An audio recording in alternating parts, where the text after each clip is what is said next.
Hi friends. दोस्तों, गर्मी का मौसम है और स्कूल में बच्चे जो जा रहे हैं दिन में 1-2 बजे सबकी छुट्टी हो रही है। ज़्यादातर बच्चे मैं देखता हूँ कि एग्जॉस्ट हो जा रहे हैं, किसी को वॉमिटिंग हो जाती है, किसी को पेट दर्द हो जाता है, कुछ बच्चों में बेहोशी के सिम्टम्स आ रहे हैं। ऐसे में पेरेंट्स की क्वेरी रहती है कि हम अपने बच्चों को क्या लिक्विड लेके भेजें। बहुत से पेरेंट्स बच्चों को ग्लूकॉन डी लेके भेज रहे हैं, बहुत से लोग इलेक्ट्रॉल लेके भेज रहे हैं, बहुत से लोग इनरजाल लेके भेज रहे हैं, कुछ लोग टैंग वगैरह या रूह अफ़ज़ा भी लेके अपने बच्चों को भेजते हैं। तो पहले तो मैं क्लियर कर दूं कि मैं किसी ये कोई पेड प्रमोशन नहीं है किसी प्रोडक्ट का, ना ही मैं किसी कंपनी के ख़िलाफ़ बोल रहा हूं। मैं यहां पर आपको साइंटिफिक बेस्ड जो फैक्ट्स हैं उसके बारे में बताऊंगा कि आपके बच्चे को कौन सा सोल्यूशन, जब आप बच्चे को भेज रहे हैं तो कौन सा सोल्यूशन कब इस्तेमाल करना चाहिए। तो आज बेसिकली हम लोग कंपेयर करेंगे ग्लूकॉन डी को, इलेक्ट्रॉल, ओआरएस को और इनरजल को।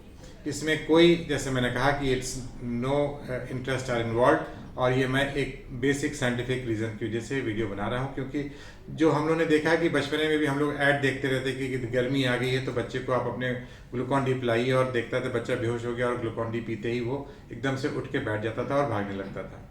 तो यहाँ पर मैं इस थ्योरी से एग्री नहीं करता हूँ। ग्लूकॉन डी बेसिकली हाइपोग्लाइसीमिया में आप लोग यूज़ कर सकते हैं, जहाँ पर किसी बच्चे की शुगर या किसी बड़े की शुगर लो हो जाए। अदरवाइज रूटीनली अगर आप ग्लूकॉन डी पीते हैं तो ग्लूकॉन डी पीने से आपकी शुगर बढ़ सकती है और आपके बच्चे का वेट भी गेन हो सकता है, और ये हाइपरटॉनिक सोल्यूशन होता है ग्लूकोज का, जिसकी वजह से आपको पेशाब ज़्यादा हो सकता है और आप डिहाइड्रेटेड भी हो सकते हैं।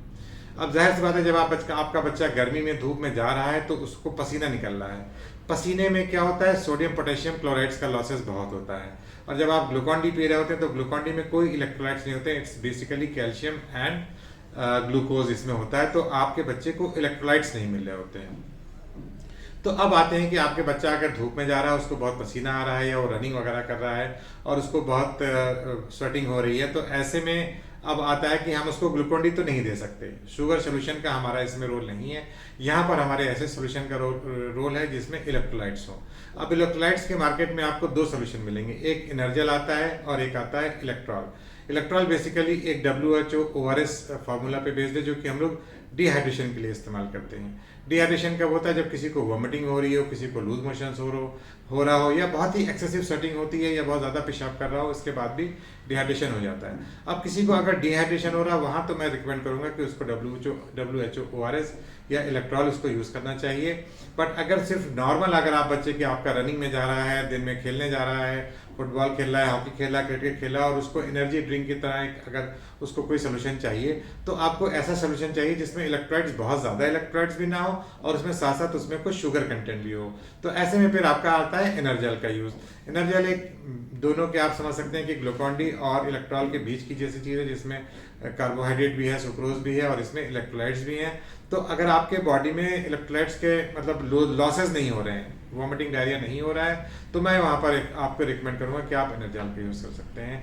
तो नॉर्मली अगर आप देखा जाए तो अगर आपका बच्चा स्कूल जा रहा है, धूप में उसको निकलना है, तो Glucon D is not recommended. Electral तभी रिकमेंडेड है अगर उसको वॉमिटिंग डायरिया हो रहा है, अदरवाइज आप उसको एनर्जल दे सकते हैं। अब इसके अलावा अगर आप दूसरे, जैसे कोकोनट वाटर, नारियल का पानी बहुत अच्छा सोर्स है।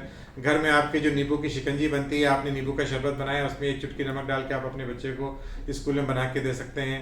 बहुत ज़्यादा जो शुगरी ड्रिंक्स होते हैं उनको अवॉइड कीजिए, जैसे रूह अफ़ज़ा वगैरह देना भी it's like giving Glucon D. तो रूह अफ़ज़ा या टैंग, इनके भी मैं खिलाफ रहता हूँ। बट मैं समझता हूँ कि अगर आप चाहते हैं कि आपका बच्चा हीमोडायनेमिकली इलेक्ट्रोलाइट्स वाइज स्टेबल रहे, तो आप उसको इलेक्ट्रोलाइट सोल्यूशन दीजिए, जिसमें Enerzal is a better option than Electral. और ग्लूकॉन डी को तो मैं हाईली डिस्करेज करता हूँ, बच्चों को ग्लूकॉन डी की आदत मत डालिए।